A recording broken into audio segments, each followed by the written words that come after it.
చాలా పెద్ద పెద్ద అనారోగ్య సమస్యల చేత చాలా సంవత్సరాల నుండి ఎవరైతే ఇబ్బంది పడుతున్నారో వారందరూ కూడా ముందుగా నేను చెప్పే అటువంటి విషయాలని మనస్ఫూర్తిగా అర్థం చేసుకునే ప్రయత్నాలు చేయండి. ఎవరిమైనా కూడా ఏదైనా ఒక వ్యాధి కొన్ని సంవత్సరాలుగా మన యొక్క శరీరం యొక్క అంతర్భాగాలలో ఉంటూ మనల్ని వేధిస్తుంది అంటే ఖచ్చితంగా అది మన యొక్క పూర్వజన్మ యొక్క కర్మానుసారంగా వచ్చిందే అనేది అర్థం చేసుకోవాలి.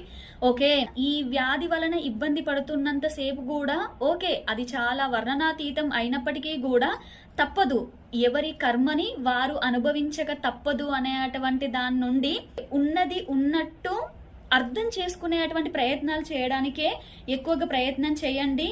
సో దీని గురించి ఇంకా ఎలా ముందుకు వెళ్ళాలి అనేది ఈ సిరీస్ లో చూద్దాం. ఓకే, ఎవరైతే శరీరం యొక్క అంతర్భాగాలలో దీర్ఘకాలికంగా ఇబ్బంది పడుతూ వస్తున్నారో మనము ఈ సిరీస్ చేస్తూ ఉన్నాము. మన యొక్క కర్మానుసారంగానే ఆ వ్యాధి మనల్ని ఇబ్బంది పెడుతుంది కాబట్టి ఈ వ్యాధికి ఇక్కడ దేవుణ్ణి గాని లేదు అంటే మన తల్లిదండ్రులని అవ్వచ్చు లేదా మన చుట్టుపక్కల వాళ్ళని అవ్వచ్చు, ఎవరిని కూడా మనము బాధ పెట్టడం గాని వారి వలన మనకేదో జరిగింది అనేది మాత్రము అనడం మొట్టమొదటిగా మానేయాలి.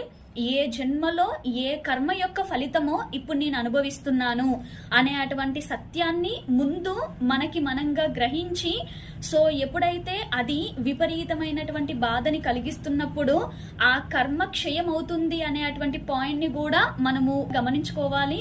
ఇతరుల మీదనే నిందలు వేస్తూ అది దేవుడా ఇతరులు ఎవరైనా కూడా అది ఎప్పుడైతే చేస్తూ ఉంటామో ఇంకా కూడా మన యొక్క వ్యాధి తీవ్రత అనేది పెరగడానికి ఆస్కారం ఉంటుంది. దీనిని ముఖ్యంగా గమనించుకోండి. ఓకే, కర్మానుసారంగా ఏవైతే మన శరీర అంతర్భాగాలలో దీర్ఘకాలికమైనటువంటి వ్యాధులు సంక్రమించినప్పుడు మనం చేయాల్సినటువంటి పని ఏంటి అంటే మొట్టమొదటిగా దైవనామ స్మరణ, అంటే మీ ఇష్ట దైవం యొక్క నామాన్ని స్మరించడము. అండ్ సెకండ్ వన్ వచ్చి ఆ వ్యాధిని అనుభవించడానికి మిమ్మల్ని మీరు రెడీ చేసుకోండి. వ్యాధిని తగ్గించుకోవడం కంటే కూడా వ్యాధితో జీవించడాన్ని నేను నేర్చుకుంటున్నాను అనే అటువంటి పాయింట్ ని అర్థం చేసుకోండి. దానిని ఆచరణలో పెట్టుకోవడానికి అంతే స్ట్రాంగ్ గా ఉండడానికి ప్రయత్నం చేయండి. మరియు వీటన్నింటితో పాటు ఉపశమనం పొందడం కోసం మీరు మెడిసిన్ వాడడం ఎంత ముఖ్యమో, ఏ వ్యాధి వలననైతే మీరు ఇబ్బంది పడుతున్నారో అలాంటి వ్యాధి ఎవరికైతే ఇబ్బంది పెడుతుందో వాళ్ళకి ఏదో ఒక విధంగా ఏదో ఒక రూపంలో సహాయం చేసే విధంగా కూడా మిమ్మల్ని మీరు మోటివేట్ చేసుకోండి.